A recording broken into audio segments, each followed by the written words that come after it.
Definitely technical problem থাকলে তো আমরা যদি সিনেপ্লেক্সে কোনো কারণে দিতে না পারি তো এটা তো ক্ষতিগ্রস্ত হওয়াটাই স্বাভাবিক, কারণ এত বড় একটা সিনেমা আর সিনেপ্লেক্সে এতগুলো ব্রাঞ্চ, এতগুলো শো সিনেপ্লেক্সে চলে।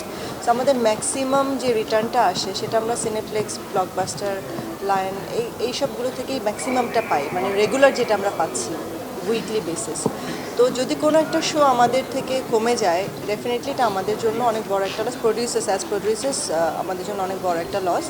তবে আমি বলবো যে আমাদের দায়িত্ববোধের জায়গা থেকে আমাদের যেটা মনে হয় যে আমরা যখন সিনেমাটা নিয়ে আসি বা আমরা যখন রেসিপিগুলো রেডি করি, আমাদের প্রত্যেকেরই উচিত, মানে আমি পার্সোনালি বলবো আমাদের প্রত্যেকেরই উচিত যে আমার সিনেমাটা চলছে কিনা হাতে একটু সময় রেখে যদি আমরা সেই কাজগুলো কমপ্লিট করতে পারি, টেকনিক্যাল ইস্যুসগুলো যদি রিসলভ করতে পারি, তাহলে সেটা আসলে আমাদের জন্যই ভালো। কারণ দিন শেষে কোনো টেকনিক্যাল কারণে যদি সিনেমাটা না চলে সেটা কিন্তু আমাদেরই লস।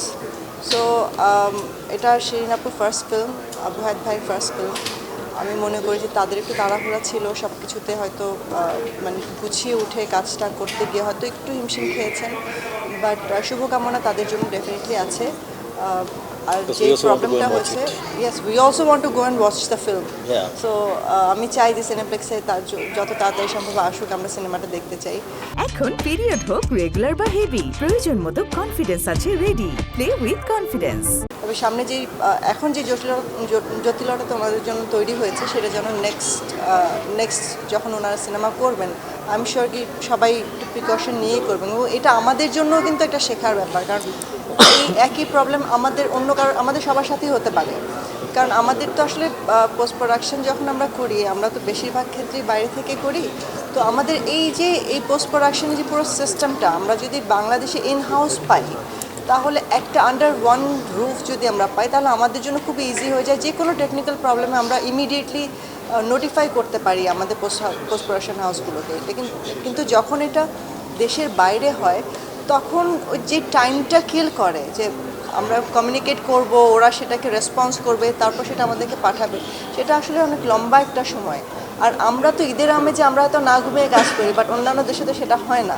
সো এই কারণে শিরিন আপুর এই প্রবলেমটা হয়েছে, আমি যেটা বুঝতে পেরেছি। So I am very sorry for that. But আমার মনে হয় যে আমরাও যদি চেষ্টা করি একটা পোস্ট প্রোডাকশন হাউস বাংলাদেশে ছোটো করে একটা যদি সবাই মিলে চেষ্টা করি, তাহলে আমাদের কাজগুলো অনেক সহজ হয়ে যাবে। আর যদি যতদিন পর্যন্ত না হচ্ছে, আমাদের যতদিন বাইরের দেশের উপর নির্ভরশীল হতে হচ্ছে, আমার মনে হয় আমাদেরকে আর একটু সচেতন হতে হবে, ইনক্লুডিং মি। আমিও একদম লাস্ট মোমেন্টেই কাজটা করেছি।